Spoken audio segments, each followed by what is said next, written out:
I did not have sexual relations with that woman. Yes or no? Did you ever take banned substances to enhance your cycling performance? Yes. I had no prior knowledge of the planned assault on Nancy Kerrigan. I am deeply sorry for my irresponsible and selfish behavior I engaged in. What's up, folks? Welcome back. Oops, the podcast. Hope you had a nice Labor Day weekend. I always mix up Labor Day and Memorial Day still. I think most do. Really?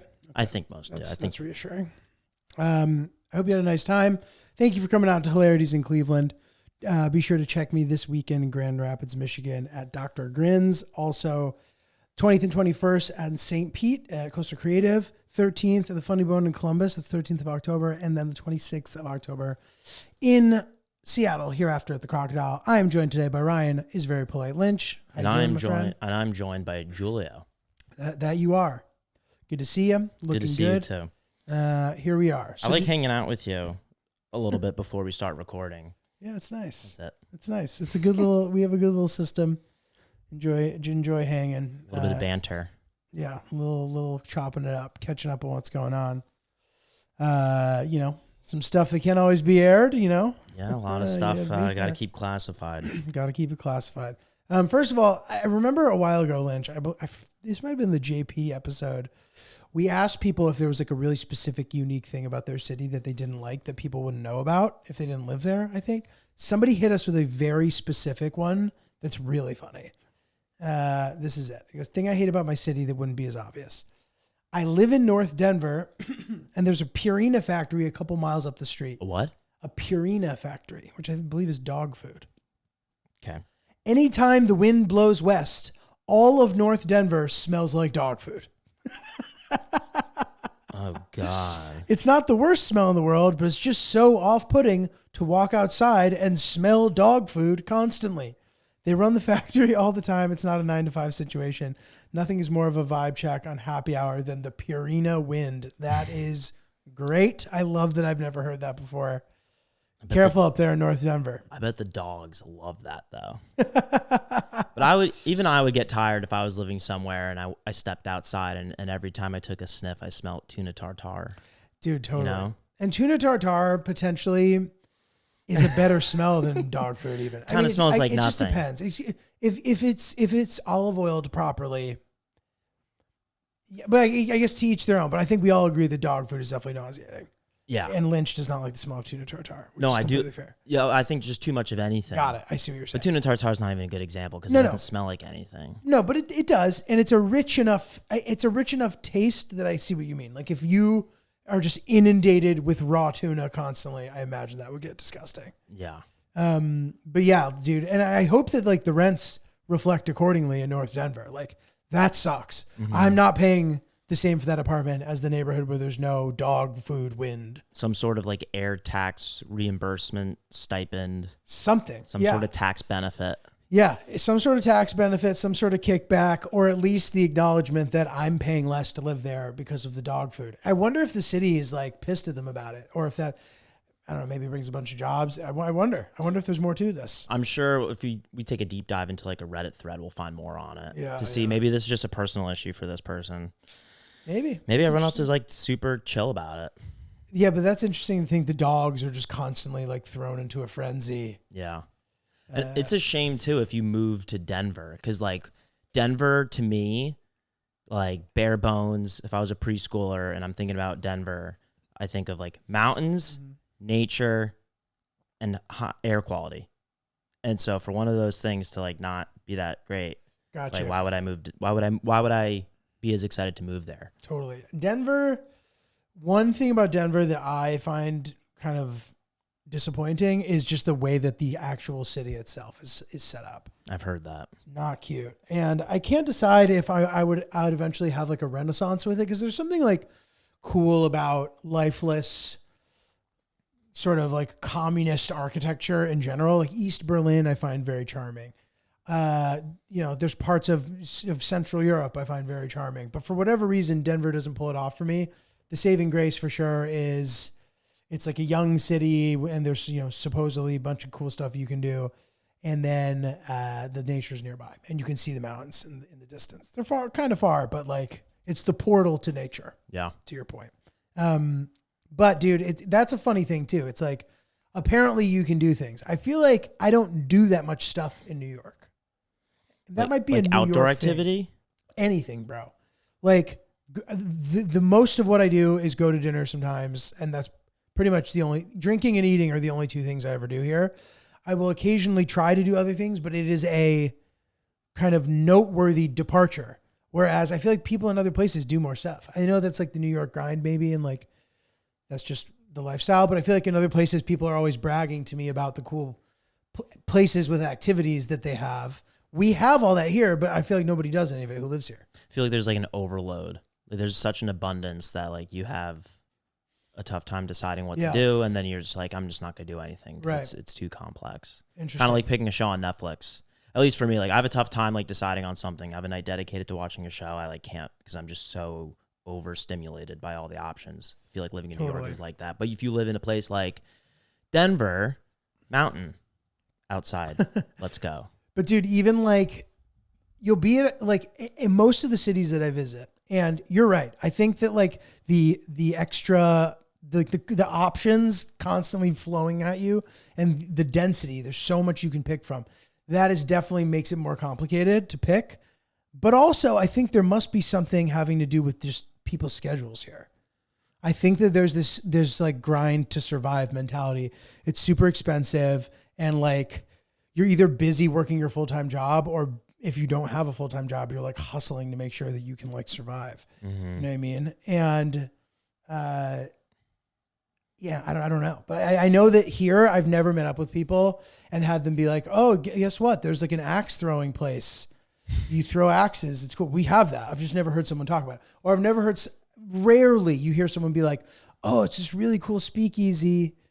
You know, you walk into a fucking whatever, you walk into a portal and suddenly you're in this cool bar. And maybe it's because we have a million of them, but in other places, everybody's always excited about shit. And I'm like, fuck, like no one's excited about anything here. Yeah. Probably all of it. A little bit of all of that, maybe. Yeah. There's so much to do. There's no excitement around it. Very desensitized. Yeah. Well, dude, I want to talk about, so we had a clip go pretty viral where Lynch was sort of talking about signing people up for shit. Yeah. And first of all, a couple funny things. Someone immediately signed us up for a bunch of shit once that clip started ripping, which I think Lynch has successfully unsubscribed to all of it. We haven't gotten anything since. I spent a good hour. You did a great job. Thanks. Yeah, I mean, if it really pissed people off, or at all, it pissed some people off, but I think a lot of people were like, oh, that's a neat idea. Yeah. Fuck my ex-girlfriend. That's a neat idea. I hate my old boss. That's a neat idea. There are some good comments of people with other parallel suggestions. So if you want to get revenge on people, here are some other funny suggestions. Sign them up for an intro with the Church of Scientology. Add their phone number to car dealership inquiries. One of my favorites is following them to a bar or club, wait until they leave, then call them in for driving under the influence. That one's good. That one's diabolical. But you even get to watch. Sorry. No, that's it. No, sorry. I was just. That's it. Yeah, it's not it. But I wanted to. That's diabolical. Diabolical. But I would do something like that. Like I hate that hard sometimes. That's crazy. This one's funny. Yeah, you even get to watch them get detained if you follow them. You can also pat yourself in the back for doing the community service by getting one less drunk driver off the streets. I love that. Create a Zillow listing for their home. Put their phone number on the bathroom stall. Yes, that's a good one. Sprinkle mint seeds into the yards of people that you don't like. It'll cause them pain for several years. Put somebody's car up for sale on Craigslist for way too cheap. Give a good sob story and include the person's number that owns the car. They can't remove it from Craigslist. Jesus. Report them for animal abuse. Oh, God. Hike. You're way over to Prize Picks, Giulio. I like that a lot, Lynch. Hike! We just partnered up with Prize Picks. It is the #1 fantasy sports app with over 5 million active members in the USA. And we're making some picks on there, aren't we? It's a really fun way to build a daily fantasy roster where, you know, you can predict all sorts of different things. and get in on some of the action, which I always very much enjoy. Yeah. And unlike the other apps, it's just you against the numbers. So you are interested in seeing if Aaron Judge is going to hit more than one home run in a night. I'm going to click more pretty much every single time because he's on pace to break the AL home run record. So fun stuff like that keeps you involved in the game. Yeah, it's fun. Like, is LeBron going to score more or less than X amount of points, assists, whatever stat, wins? Like, there's different ways that you can do it. And there's always a bunch of cool stuff going on in the app. You can now win up to 100 times your money on Prize Picks with as little as 4 correct picks. Prize Picks is the best way to get into action. One Caleb Williams passing yard gets you 1 win on Prize Picks every week in September. That's right, only 1 yard gets you an automatic win every football weekend in September. 4 weeks of free W's. We love a W. Yeah. That's what we're here for, baby. Don't miss this deal on Prize Picks because it's gone when September ends. Wake me up when September ends, Lynch. Anyway, I've been having a great time building my roster. Love a daily fantasy sitch. You can get in the mix too.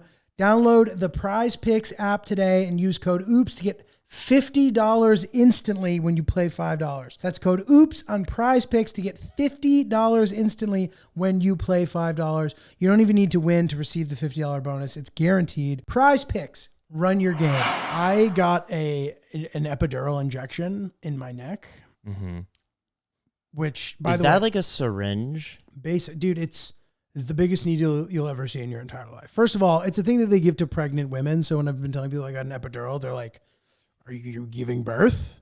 Like, what are you talking about? Are you?"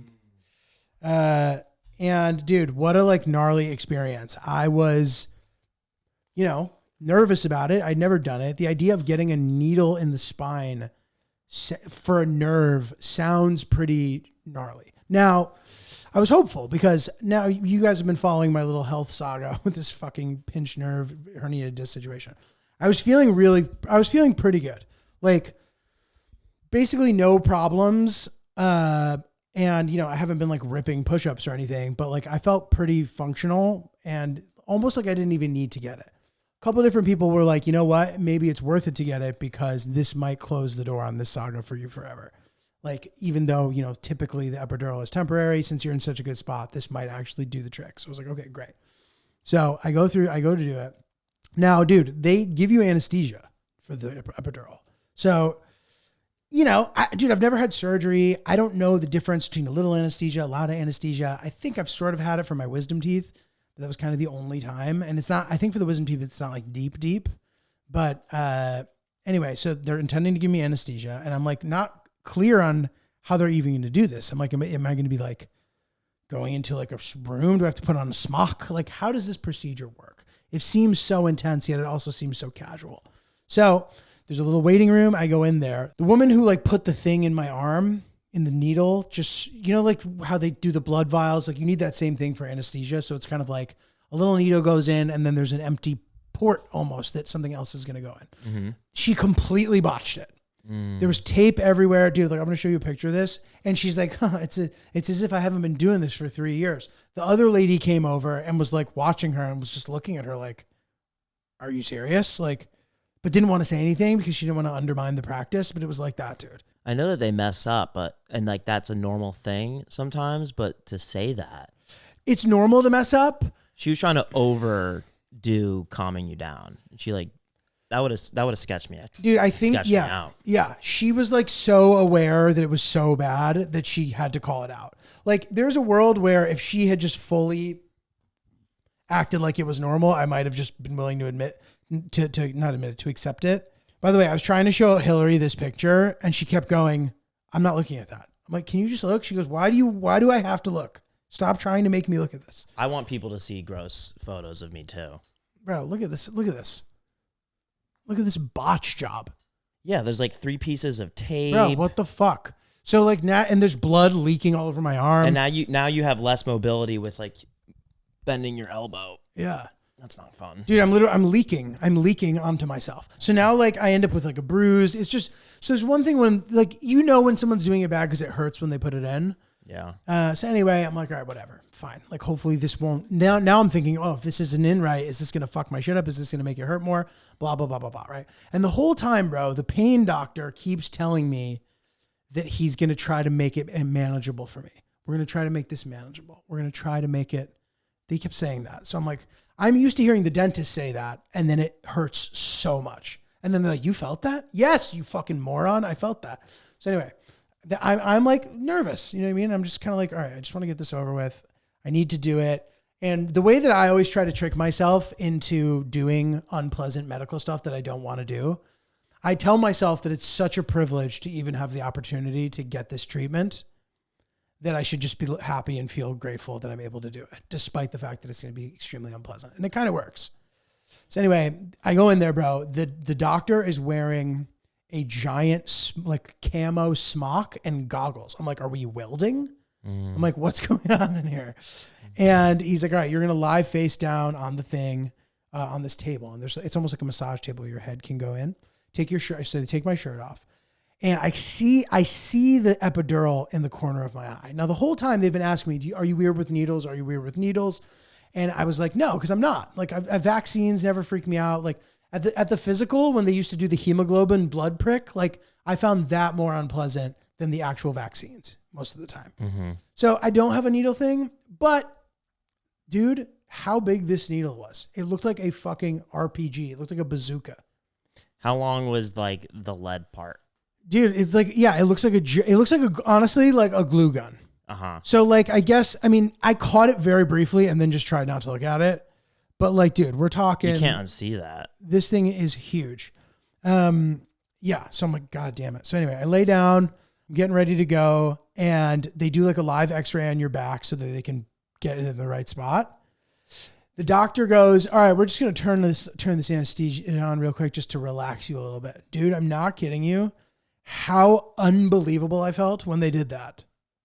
Were you awake still? Yeah. Wide awake. Dude, it was like what they say some of the hardest, most intense drugs feel like. Pretty euphoric. It was the greatest feeling I've ever had. You could have done anything to me and I wouldn't have given a fuck. You would have smiled. Didn't even feel the needle. Didn't feel the injection at all. It felt like nothing. It didn't hurt at all. Dude, I would rather do that every day than go to the dentist once in the next 10 years. I'd rather go get an epidural every day for 10 straight years. That probably wouldn't be good for you. But was this anesthesia from the port or was it from like what they rubbed onto you? No, the anesthesia was from the port. Okay. And then they just did it directly into my back. They did like a numbing and then they did the epidural and I felt neither of them. How long were you under anesthesia? So the process of face down to needle to done, 2.5 minutes, if that, probably less, probably 90 seconds total. They have you lay there, like were you still a little swaggy? So dude, I am tripping balls for 15, 20 minutes after. And I actually posted a video on my Instagram. Let's just play the audio. Yeah. And dude, so I made this video and I remember, so when you make a reel, it can only be 90 seconds. I remember the 90 seconds being up and thinking something went wrong because I thought I'd only been talking for 15 seconds. Mm-hmm. Listen to that. Bro, I just got anesthesia. It's fire. You're moaning. They undersold how chill that would be. The needle was like the size of my torso. It was huge. I'm trying not to look at it. It looked like a glue gun. And they started just shooting me up with the juice. Immediately hits you, dude. Fire. She's an anesthesia junkie. You know me, bro. We're doing it, bro. Out here. Can you tilt it? I want to see. Yes, sir. There's nothing in your eyes. Such a relief that wasn't a big deal. They were kind of like, are you cool with needles? They were, I respect it because I'm sure some people be bugging about that, bro, but not me, man. What is this? You're so cool. I think I'm Schultz, dude? What am I doing? You're doing the Gavin Matz mouth touch. Yo, son.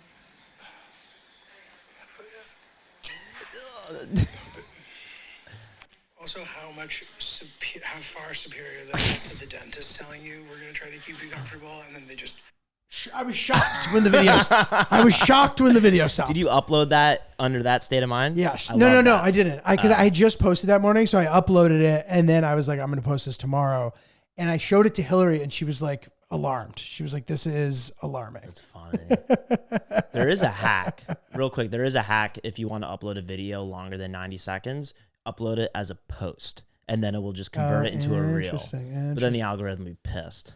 Right. But then it allows you for it to be longer? It could be, you could post like a 10-minute reel. Oh, interesting. Yeah, it's so annoying. It's a loophole. But they'll see that and they're like, we're not, you fucking little cheater. You dirty little cheater. Dude, I had the best weekend because of this. I bet. And as I walked out of the doctor's office, so there was an anesthesia guy and the pain guy. I saw the anesthesia guy. I wanted to like thank him for what a positive experience was. And he was like on his computer on a call or something. And I like got his attention. I pointed at him and I hit him with the chest bump and the point. I was like, my dude. And he was like, dude, it was sick. Oh, he was chill? It was sick. He knew what was up? That's great. It's so crazy that like the numbing like really works. Unbelievable. When they were pulling the fat out from underneath my nipples, like I was awake the whole time and I wasn't under anesthesia and I didn't feel a thing. Damn, were you afraid? I was terrified. What is the technical name of this procedure that you got? I had gynecomastia, which is just like an estrogen hormonal imbalance through puberty where like I developed breast tissue and then it just stayed. And so like no working out can get rid of it. So I got that removed. And so they made 2 incisions underneath both my nipples and the guy was like tugging and cutting this fat out. How long ago did you get this? A couple years ago now. But he rubbed my whole body with like this like numbing alcohol or something, probably the same thing that you were rubbed with. And they didn't rub me. Oh, okay. Yeah. Then you say they put something on, or was it just the anesthesia? No, they did a live action X-ray. They did the anesthesia through the port, which we're calling it now, and then they shot me with a numbing, and then they shot me with the epidural. Yeah, it's just crazy that the technology's there where like they can make you not feel, Totally whether right. it's topical or injected. Like imagine like, how do you test that stuff out too? Who tests that? Who eats poisonous things to figure out whether or not something's poisonous? Right, because anesthesia like, can kill all you. of that. Yeah, like you need to be an absolute expert in using it. Well, isn't that why they have anesthesiologists who specialize in the dosage of that? Who have like crazy insurance too, because it's easy to fuck it up. Yeah. Which is why part of why surgery is so risky, I think. Yeah. So anyway, dude, yeah, pretty gnarly, pretty wild. That's great, dude. I'm glad was that the first time you felt anesthesia before? I maybe got it when I got my wisdom teeth. Interesting. Because I remember like coming in and out during that experience and just feeling pressure but not feeling pain. Yeah. So I guess it was the second time. Interesting. But it's amazing how like that kind of stuff is less daunting when you're a kid, it feels like.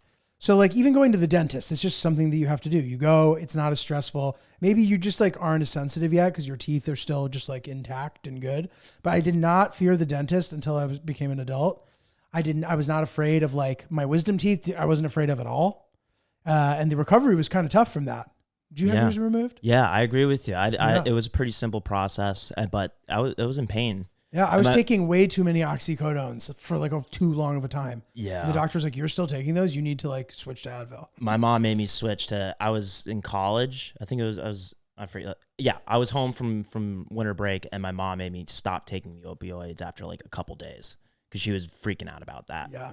I guess at this point the cat was out of the bag on that. When I got mine taken out, like people were still fucking popping those puppies with impunity. Yeah. And honestly, I didn't even like feel high or anything. It just made me feel less bad. So like I didn't get to enjoy my opioid run. But it's right. So, but it just made you not feel pain. It made me feel less pain, but like it was supposed to. I guess I was hoping that this would be like the small time where I get to like try an opioid and like, fuck yeah with it. But it kind of just didn't really work that well. Yeah, fair. But whatever. I've never been afraid of the dentist. And like you said, with the kids, they have these tricks.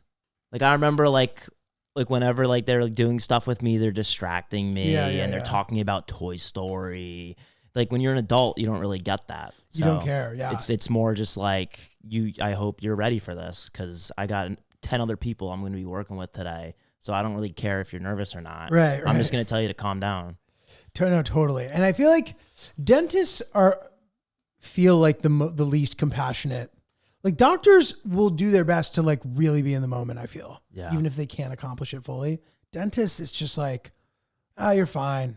Yeah. Like, The last time I went to the dentist, it was a little confrontational. So I had like because I think that dentists are struggling because people aren't going as much. It's not a priority. Interesting. I think people are lazy Really? about it, and they don't prioritize it. Because what you're supposed to go twice a year, maybe once a cleaning. year. Twice a year.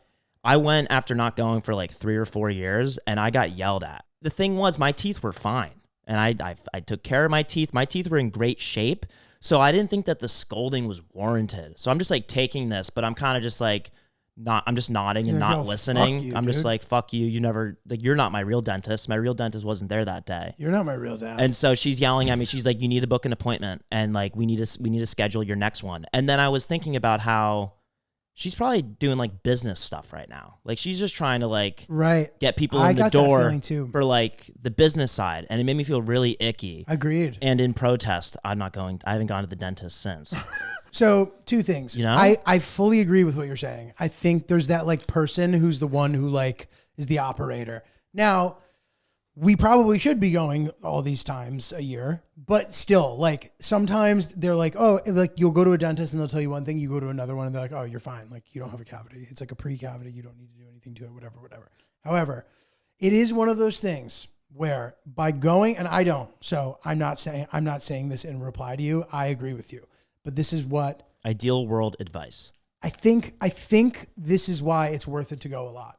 The more you go, the less daunting it is. And you sort of just prevent problems down the line. You might be fine this time, but by not going a lot, like you end up having problems. Like I didn't go for a really long time. I had to get a deep gum cleaning. It was so painful. And you know, any complications that arise just fucking suck. And if you go all the time, you don't have to worry about it. Yeah. So I don't know. I'm trying to be better about that. Once I switch insurances, like I'm going to start going more. Yeah. Because right now my dental's bad. Yeah. I've never been awake while on anesthesia. I'm like, dude, I'm so curious what that experience The greatest is like. thing I've ever felt in my life. Damn. Two. So the guy was showing me my x-rays and he's like, you in real time, right? So this is before, like Okay. before I went for like two introductory appointments before actually getting the epidural. So I went to the pain guy who was the anesthesia guy, which by the way, I've gotten better at like beating the New York fucking system of not being able to get an appointment forever. So for the pain guy, initially there was no appointments until like around now, like until a week ago from when this episode comes out. Okay. And this has been going on for a couple months now. Yeah, Since so- the 4th of July. This has been going on, yeah, and even longer than that. Like the shoulder stuff, I think all stems from this. So, dude, I call and I'm like, can I make an appointment? And they're like, we only see new patients on Wednesdays, and the first thing we have available is like August 24th. I was like, okay, but do you ever have do you ever have openings before that? Like if people cancel? She's like, if we get a cancel, we'll let you know. I was like, okay, but I can like just call every day and check, right? And she was like, well, yeah, you can call it, like you can call and see, I guess, but we'll let you know. And I'm like, okay, yeah, I'll just be sure to call and check. So I just made it very clear that I was going to be extremely annoying. And maybe that's annoying, but like, bro, there's no way that there isn't a 20-minute period that's going to open up in the next month for me, because I made that phone call in early August. What happens? Next day, they end up calling me before I even have to call them. I get the appointment. Great. I then go in for the appointment, which is, 2 weeks ago. While I'm in that appointment, I now need another appointment. And he's like, okay, let's schedule for another appointment. And I'm like, dude, I'm not doing anything today. Is there any way you think I could just go over there today? He's like, let me check. Looks at their schedule. He's like, it does look like, let me call for you. If I hadn't done that, I would have just had an appointment 3 weeks later. I'm like, I want to go now. So when they're like, let's make an appointment for 4 weeks, my advice is say, can I just do it now and see what happens? Because you might be able to. Be like, I'm in a lot of pain. This sucks. And I get that there's other patients, but like, I'll go now. Oh, you'll go now? Like now. Okay. Okay. Go. I want my want. Go now. And I went. I walked across town. The woman there was like, we don't have you in the system. I'm like, yes, you do. Talk to the doc. I'm good. And then from there, we immediately schedule the thing. You have to advocate for yourself. And these doctors will just let you live a life of pain if you're not the one who says, I'm not going to stand for that. They're just like, all right, well, you're just going to have to be a guy who doesn't work out anymore. What the fuck are you talking about, dude? Absolutely not. I'm a young man. Fuck that. So anyway, we're sitting there looking at my x-rays and he's like, you have a very narrow spine. I'm like, You call me a bitch, dude? Like what do you mean I have a narrow A spine? narrow spine. He's like, no, I didn't actually say that. But he's like, yeah, your spine is very narrow. I'm like, great to know, dude. Great to know. I would have loved to just had a diagnostic check earlier in life that would be like, if you do this based on your body, you're more likely for this to happen. And I would have just avoided those activities. I love specifics, bro. So that's that. Gotcha. Stay healthy, folks. Guys, this fall, make sure you're really equipped to enjoy those pumpkin spice lattes, all that seasonal fun stuff, no matter where you live, because you will be equipped with your very comfortable, very breathable MeUndies. MeUndies, you undies, we undies, MeUndies. Everybody undies. Everybody undies. These are my favorite. The standard black boxer brief. Daddy's an XL. Don't at me. Dude, it's the most comfortable. And the fall is like sneaky summer these days. I don't know where you guys live, but in New York, I feel like September, and I get that the fall doesn't start till like late in September, but still, that part is fully summer. And October half the time feels like summer. So don't just think the humidity is going to be gone, guys. It's still going to be there, and you need your comfy, breathable undies. But fortunately for you, if those tides turn a little earlier and it starts to get nice and nippy and chilly, you will be perfectly well equipped for that as well using your MeUndies. Yeah, back when I was in college, I could have used MeUndies breathable and stretchy and oh so comfortable material as I'm walking to class in early September. It gets hot. So it's just nice to know that MeUndies is here today to help you out. It's unmatched comfort, so many different styles and designs to choose from, so you can make your MeUndies truly MeUndies. Truly the best, guys. So comfortable. They have, like Lynch was saying, different styles for everything. Really, really good stuff. Yeah, so be your most comfortable self this fall with MeUndies. Get 20% off your first order plus free shipping at MeUndies.com/OopsPodcast. That's MeUndies.com/OopsPodcast for 20% off plus free shipping. MeUndies, comfort from the outside in. I just want to get to a point where I don't have any pain in my wedding. Insane statement. I'm going to be in Olympic National Park the 26th of October. I'd like to be able to hike and not be in pain. And then I don't want to be in pain on any vacations, any honeymoon activities, anything that come up after that. I just want to be pain-free, and I want to do all the things I got to do. So I want to get my hands on some anesthesia, dude. I want an anesthesia pod with you. Dude. Every time. We're just hooked up. Just hook up. When I got my most recent butt surgery, in terms of how like they don't like treat you like a kid anymore when you're an adult, because it's like an adult procedure and I've done it before, so they just assume that I'm just like used to it. It's very scary. Is it hurt? So I'm asleep for most of it, but they're like, while the anesthesia is like kicking in, like he's like getting ready to cook. Like he's grabbing his tools, like these big Bunsen burners and shit. And the last time I went, I have to lay on my side in like the fetal position, and this nurse, she saw me shaking, and it was one of those things that like, she was like, "Are you okay?" And I'm like, "Yeah, I'm okay." And in my mind, I'm okay, but my body's freaking out, and so I'm shaking like a terrified little boy. And she grabs my hand, and she's like, "It's gonna be okay. Oh. You're great." Did you feel embarrassed? Dude, it was the most embarrassing thing. But like, she made me feel better. And then she's like, "I'm going to count down and you're going to go to sleep." And it was like hypnosis as fuck. Like she was like 5, 4, and then I was out, and I wake up in a chair and my butt hurts. And it's so That's incredible. weird. How many hours later? I think it's like a 30-minute, 45-minute procedure, but I've never been awake on it. So I need the Stige. Dude, yeah. I mean, if you ever get to have it, man, enjoy. I remember the first time Stige. I took Adderall, which I was not prescribed. So it was like the most mind-blowing experience of my life. It was like finals, freshman year. Buddy was like, "You should try this." I felt like Jesus Christ. I think I said to myself. You remember how much you took? I think I took like 10 or 15 milligrams. But I remember I was like, oh, this is what being like God feels like. I remember walking around campus and I was like, I'm going to do all these things and I'm going to be amazing. In an ideal world, when you take it, you get to a place where like you don't have that euphoria anymore, but you also don't have any like the side effects or the come down. I'll never forget the first time I took it. So it changed my life. First of all, because I realized what was possible if I had just been willing to take it. For whatever reason, as a kid, I had this aversion to taking it. Everyone told me I needed it. I was like, I don't need it. Never took it. Suffered for no reason. I should have just been on it. Whatever. Maybe it's good that I started later. I don't know if there's any sort of health stuff with that, taking it as a kid. But I took it for finals as well. It was a class that, now mind you, up until now, I really struggled in college. High school, I kind of got by being procrastinating, but college, the first time I had to like structure my time, and it was like pretty challenging, I would say, from like an academic perspective. And I just didn't do well in school. So freshman year, sophomore year, bad grades. Junior year, first semester, same deal. For whatever reason, I had this 11 a.m. art history class that I just couldn't wake up for, which is sad. I couldn't get there for this 11 a.m. class. And this class was pretty much lecture only. I think that there was discussions, but I don't think they took attendance. I did not go to this class. I maybe went twice the entire semester. And finals come up, and unfortunately, the entire grade is the final. I think they canceled the midterm for some reason. There was nothing but the final. I had not gone to a single class. Art history is super dense. And I started panicking. I'm going to take an Adderall because I need to pull an all-nighter. I need to learn so much information and somehow figure out a way to not fail this class. So I take a 30 milligram extended release Adderall. Oh, yeah.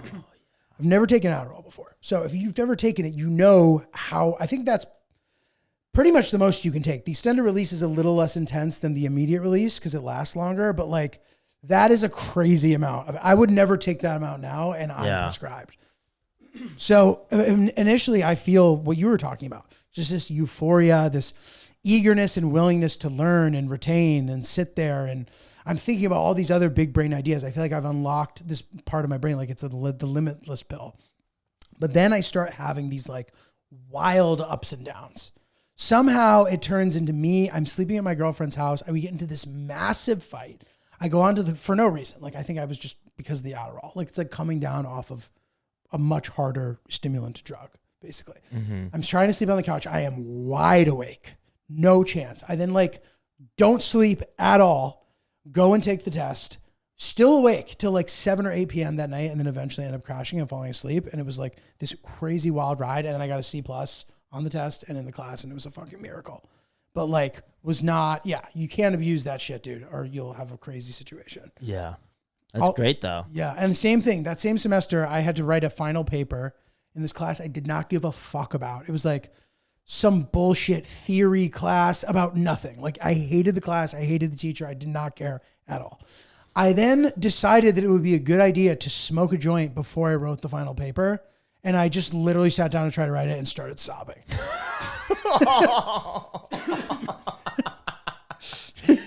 How many hours before the paper was due? It was due. Did you sit down? I think it was the first and only time in my life where I physically thought I just might not have the time to finish it. So I think I started at 1 o'clock in the morning. I think I took some Adderall as well, but like the weed really offset it. So now I just feel like I'm going to fall asleep. So it's this torturous task. And I think I wrote from like 2 till 7, turned it in at 10 when it was due, and got a B- and got a B- in the class. And then I was like, dude, I'm not living like this anymore. But by taking the Adderall, it made me realize, oh, this could be helpful. And from then on, I was engaged in every part of my life in a way that I'd never been. Like I took control over my destiny for the first time. And maybe it's maturity, but like I was able to, because dude, being on a team, I was able to sign up for classes earlier. I was able to do all these things that I just didn't take advantage of because I didn't have the ability to like do anything. Mm-hmm. I procrastinated everything so hard. And this is sounding like a thesis commercial now, but like seriously, like I didn't realize like I wanted to be better in school. I wanted to like be more disciplined with my tennis training, and I just couldn't. It was just like, if I couldn't do it in the moment, I couldn't do it at all. So suddenly I'm like making this course load for myself that I was really interested in, and just really enjoyed the last 3 semesters of college and got straight A's. Hell yeah, dude. And graduated with like a 2.0 still, dude. I have like a shit resume, but with straight A's for 3 straight semesters. And I had to take an extra class because I was like short half a credit or something because freshman year I didn't want to do whatever. So yeah. Anyway, changed my life, dude. Yeah. Dude, those late nights, those all-nighters, I mean, those are the the moments that I associate with like my greatest achievements and like my greatest feelings about myself talking and about my this earlier, capabilities. Well, yeah, I was in bed last night writing something that I want to shoot, and I dedicated time during the day to do it, and I just can't do it. But when it's at night and there's zero distraction, that's when I perform my best, which is unhealthy in some regards. But if I can harness it, and it's great. But I remember like finals week, I'm at the library, which like focus environment, and if the medicine doesn't kick in while I'm working on the task, I will focus on whatever other task I'm doing and get hyper fixated on that. Yeah. Like I was at the library and I just started counting all the windows and I was like tallying them. And That's then a I really would like, extreme one. And then I would just go up to like random,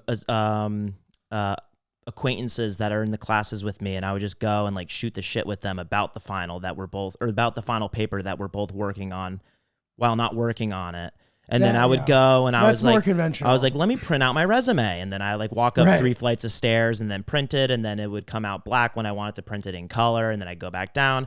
And then I would still procrastinate while on the medicine unless the Word doc was open right in front of me. And now you're like working on your resume instead of working on the thing. You know what I mean? No, I totally get that. But you're making great strides on the resume. So. Yeah. And eventually so the thing that's interesting about what you're talking about, so I've found that if you take something like meds or whatever, and then you start focusing on anything, it makes them work better. Like, so if you're already focusing when they kick in, they work really well. Yeah. So, and they kind of work in general, but there's a way to maybe like, read. And then like, once it hits you, then like you're able to turn, but like you said, it can turn into a wormhole or into like a completely different thing where you're like really focused on something else. Yeah. And you fool yourself into think you're being productive because you kind of are, but you're not doing what you're supposed to be doing. Well, dude, lots of people say they have their like best thinking time in the shower, or like, it's no coincidence that the times that people associate with having clarity,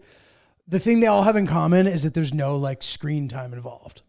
So like, while the phone's an important tool, especially for us and obviously in general,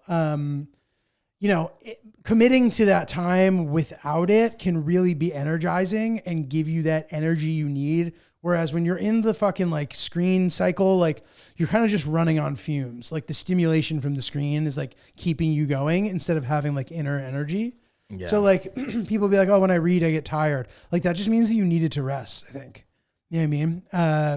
It's a good way to like slow down your brain. Yeah, exactly. And yeah, man. So sometimes I'm fine with the screen and other times I'm not. Sometimes it like keeps me up and like keeps me whatever. But in a perfect world, if I'm able to kind of like pinpoint those moments, like I can kind of let it run its course faster. I'll just like bring a notepad to bed, leave my phone somewhere else. And like, if I have to write something down, I just write it down in the notepad and like, maybe I'll have some productive thoughts. And sometimes when I have those kind of nights, like I wake up with energy, even if I didn't get enough sleep. Mm-hmm. You know what I mean? Like an inspiration boost, I guess, or just like, just is what it is. Yeah. Like don't get too much anxiety about needing to fall asleep or whatever, you know what I mean? But it's an interesting thing to. Yeah, my sleep's been a little whack. We just bought a pack of what's the new thing? Not melatonin, magnesium. That's supposed to be the new natural way to fall asleep. Too, yeah. I took it one night, 3 pills. That was the normal dosage, and I woke up with like intense chest pains. Really? Like I was like, I'm gonna have a heart attack. From the magnesium? Is that a side effect? I don't know, but that's how it was for me. I didn't look into it, but I'm just done with it. Jesus. And I'm disappointed because I was excited about that because melatonin makes me sad. What's really? Yeah, the next day I'll get really melancholy. It's like a weed hangover. I guess so, yeah. So wait, what is your sleep problem? Falling asleep or staying asleep or both? It's the temperature of the bedroom. Victoria and I are complete opposites. Apparently my body's really hot. So like it colder. So I like it colder. And she likes it warmer. And so we just kind of fight over that. So that kind of keeps me up. She'll turn the AC off. I'll turn the AC on. She turns the AC off. I turn it on. Oh, really? If the temperature were perfect, what would be would there be a problem? No. So the temperature is the sole thing. Yeah. Wow. Yeah. It's actually not even that big of a deal. Well, it's sounding like it's preventing you from sleeping. And when you guys just kind of wake up in the middle of the night and turn it off on, we do that too. Yeah. Somehow that's okay. I don't get how. I get whoever the uncomfortable person is gets to alter the climate in hopes that somehow it'll meet in the middle, but it never does. Yeah. I love a freezing cold bedroom. Yeah. Cause I had puffy nipples my whole life and I got this surgery and now my nipples function normally. So like waking up with hard nipples is like still something I'm getting used to. So your nipples never got hard? No, I had these big pancakey nipples. You never had hard nipples ever. No. That's wild. They would maybe get like a little chub, like a wet cupcake. Damn. So, and there was no, so I completely support the surgery. I'm sure that you needed it. I'm sure there was no other way. Did they talk to you about the idea that there's a chance that you would outgrow it? Or they're like, there's pretty much no chance? Yeah, that was so like when I was like 12, like as I'm starting puberty or whatever, all my pediatrician appointments, like my mom would leave the room or if she was not in the room and the doctor would be like, do you have any questions? And every appointment, every year I'd say, are my nipples going to like stop?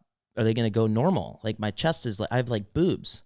And he was like, yeah, you're going to, that's going to go away. That's going to go away at the very latest, when you turn like 20, that's when it'll be gone. And then I was like 24 and it was just, I had these puffy nips and I just didn't like how I looked in a t-shirt. And so like skinny, chubby, didn't matter. I was skinny with little boobs. I was a little petite, little Paris Hilton shit. Yeah. So like and I got them removed. Yeah, and I'm not doubting or suspicious or trying to like see if I can find out if it was just something you didn't need to do. I'm just asking questions. Oh, that's fine. Yeah. What was I gonna say? But like you said with the photo that you have, I have this photo of the things that he took out, and they look like little Chick-fil-A patties. Crazy. And I want to show them to Breast everybody. implants. Yeah. I remember we were setting up the podcast at Francis's apartment, and it was just me and Chris down there. And it was like right after I got the surgery. And I just wanted to show him so badly. And he's like, bro. And he, bro, no, that's not cool, dude. That's not cool. He's like, how was your surgery? And like, he's really nice and thoughtful. These and are I was Chris like, impressions. I was like, it's good. I gotta wear like this chest press and everything. Oh, very good, very good. And then I was like, do you want to see a picture of what they took out of me? And he's like, no, dude, I don't want to see that shit. Dude, and and then I tricked him. I don't know why. The same way that maybe you want Hill Dog to see the photo. I don't know. I needed to show him. It wasn't cool, but I was like, look at this new meme. And then I showed him. He's like, dude, I don't want to see that. I barely know you. Why do you want to show me this? Dude, that's unbelievable. Yeah, I only knew him for like maybe 6 months at the time. I get very comfortable around people. Some people very quickly. Too comfortable. No, dude. It's either very uncomfortable for too long or very comfortable very quickly. You keep up with Chris? Not really. Yeah. I miss him though. I chat with him from time The to time. occasional IG story response Yeah. of support towards one another, but he seems like he's doing great.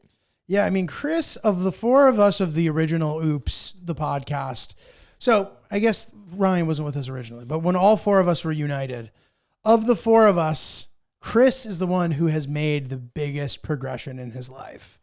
He, showed up as this guy wearing, and this is for the OG Oops listeners here, and if you don't know about Chris, listen to some of our old episodes. He showed up wearing a St. Louis Rams dry fit polo tucked into pants. He looked like a coach when he showed up. By the end of it, he's sort of looking like an Italian Tyler, the Creator. Dude, he's gonna love that. Wearing clogs and high white socks. Before I even fully understood the look, but I knew he knew what he was doing. So it was just kind of like, all right, rings. He just looked dope. And now he's this guy who is massively successful in a lane that's very difficult to become successful in, where there's a ton of guys shooting video and doing podcasts and doing all the shit who don't make any money. And not only does Chris make money, I'm pretty sure Chris makes more money than me. Chris might make more money than Francis. Chris might make more money than all of us combined. It's possible. Yeah. Chris is absolutely crushing it. He's a house upstate with his girl. He's doing great. He's a great guy. And, I keep up with him. I talk to him a good amount. Yeah. And Chris has this awesome vibe to him. He's very down to earth, true to himself, and he's a good dude. He's really talented. Yeah, dude. He rips. So ode to Chris. Shout out to Chris. Oops Podcast. Shout out to the boys. Come see us on the road. I already kind of announced all my dates at the beginning of this episode. So you know what's going on. Let us know if there's any guests you'd like to see on, any feedback, things that you're thinking about the show. We love doing it for you. So, oopspodcast@gmail.com for emails, at oopspodcast, at @notjulio, at @notjuliog on TikTok and Snap. Lynch, what about you? Ryan is really polite. Let us know if you got the Stige hookup. Maybe Anna Stige. That's her name. Anna Stige. Damn, dude. Yeah. All right. Take care.